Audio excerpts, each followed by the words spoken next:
Sumainyo ang Panginoon.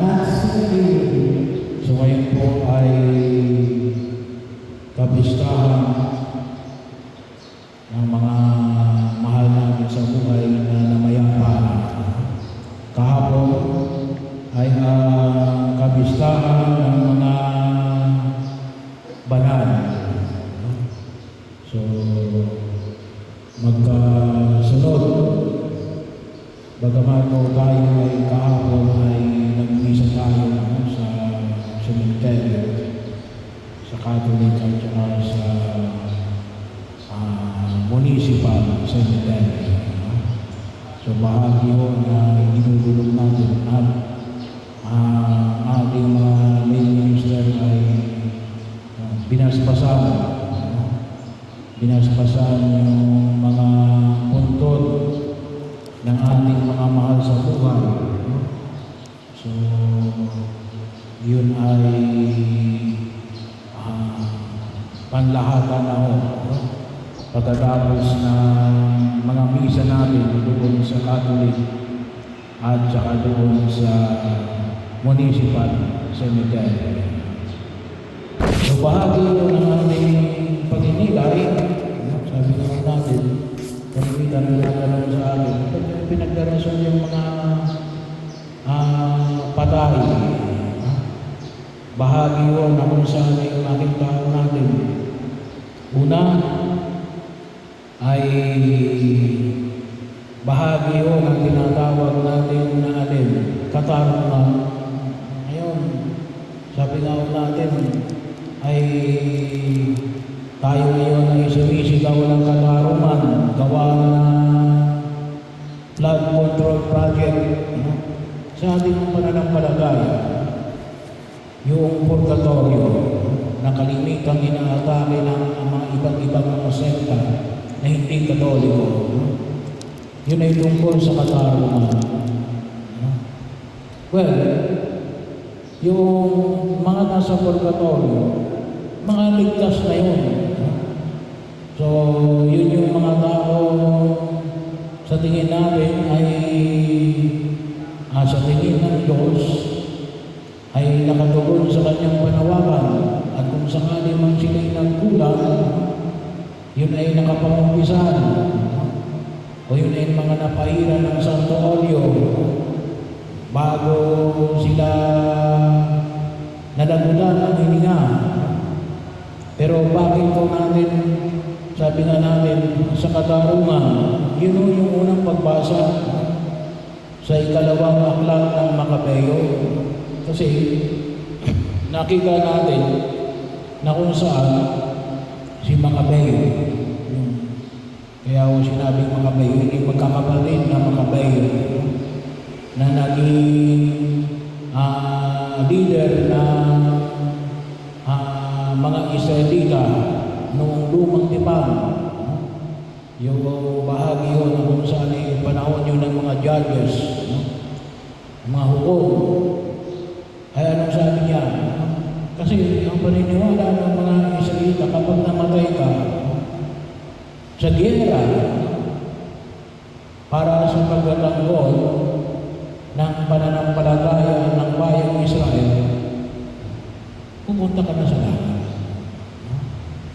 So, martir ka na, hindi lamang ng bayan, ngunit martir ka, gawa ng pananampalataya bilang isang Hudyo, bilang mula sa lipi ni Abraham, lalong-lalo na sa lahi ni Jacob. Ngayon, anong sabi ni Makabeo? Ipagdasal. Bakit ipagdasal pa? Ako na sa langit na.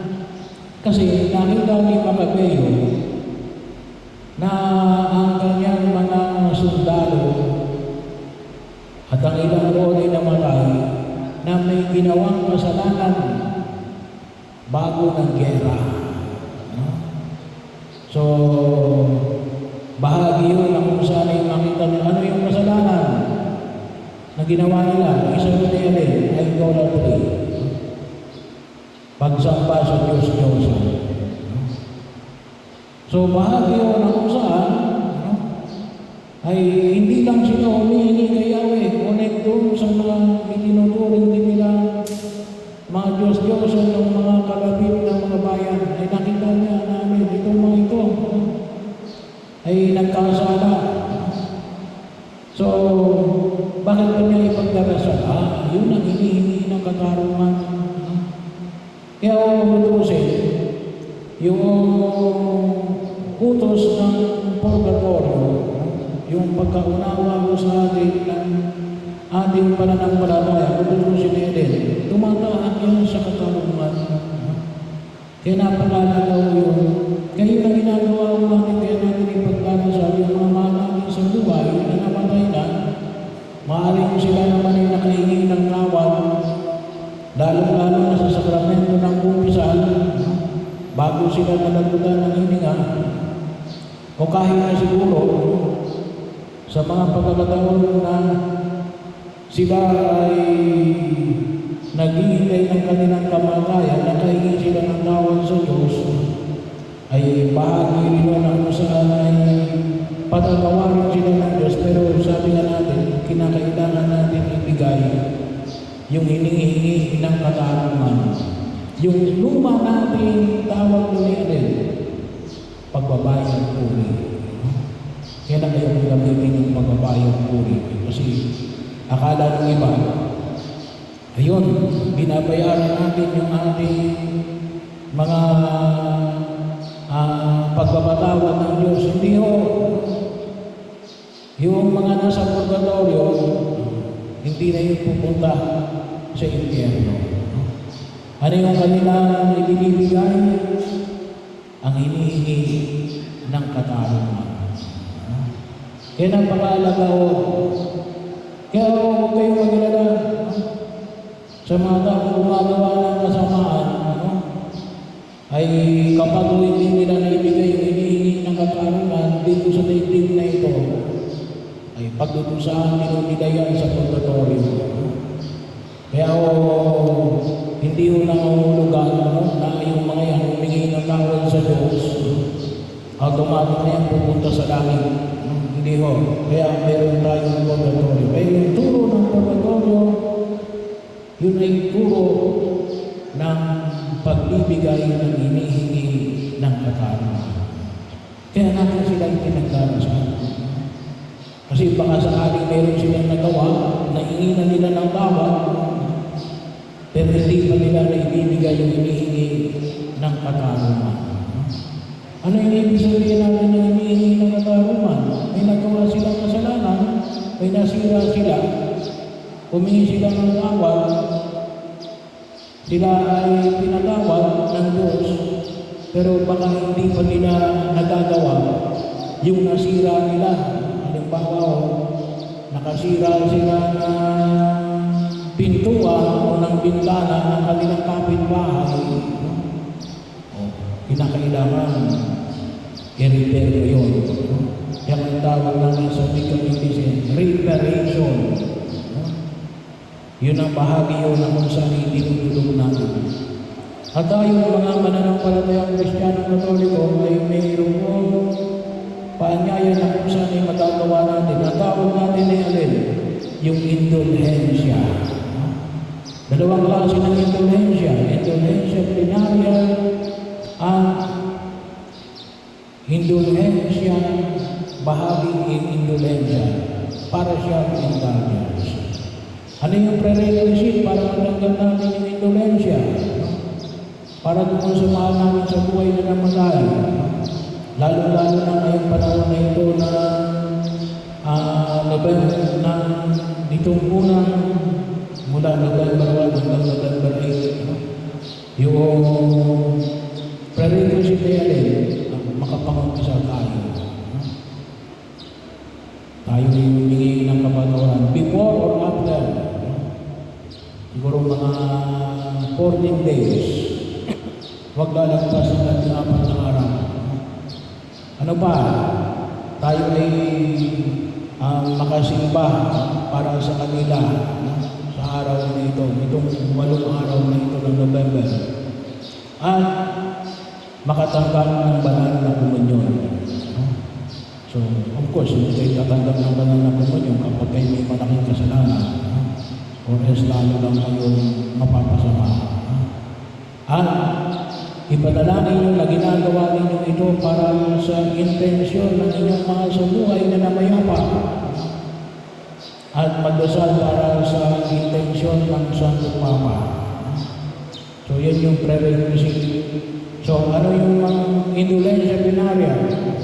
Maka-akibat, ito yung preliminary para matanggap natin yung indulensya, yung plenarya at saka yung paryan. Pero bahagi yun na kung saan rin, makadalaw rin tayo sa puntod. Kung hindi man tayo makadalaw sa puntod, malapit lang naman, walking distance lang naman, siguro magagawa natin. At sila ay patuloy na ipanalangin. So isa po yun. Para maibigay yung hinihingi ng katawan. Ano pa yung pangalawa? Para hinihingi natin sa kanila na ipagdasal tayo. Pati nasa purgatorio pa yan. Wala pa sa langit. Kahit doon sa purgatorio pa yan, wag lang sa impyerno. Kasi hindi nila pwede tayong magdasal kapag sinito sa impyerno. Pero kahit ay sinima sa purgatorio, ay pwede na hingin na ipagdasal tayo ng mga mahal namin sa buhay na namayapa na. Para maging lakas natin na harapin ang daigdig na ito upang higit tayong patatagin sa gitna ng mga hamon na ipinamamalig sa atin, lalo-lalo na sa mga hinaharap nating mga problema at mga sakuna ng kasalukuyang panahon, para gabayan tayo sa ating pagkilos sa daigdig na ito. Nawa yung kanilang mga itinuro kung sila'y nabubuhay pa, ay maging gabay din natin sa pagkilos natin sa daigdig na ito. At bahagi ako, katulad po na ipinamanin sa Ebanghelyo, ito yung palagi natin ginagamit sa misa sa patay, na paanyaya natin na tayo bagay na anyayahan ng Diyos tungo sa buhay ng kabanalan. Maraming silid sa bahay ng aming Ama at ipaghahanda ko kayo ng matitira.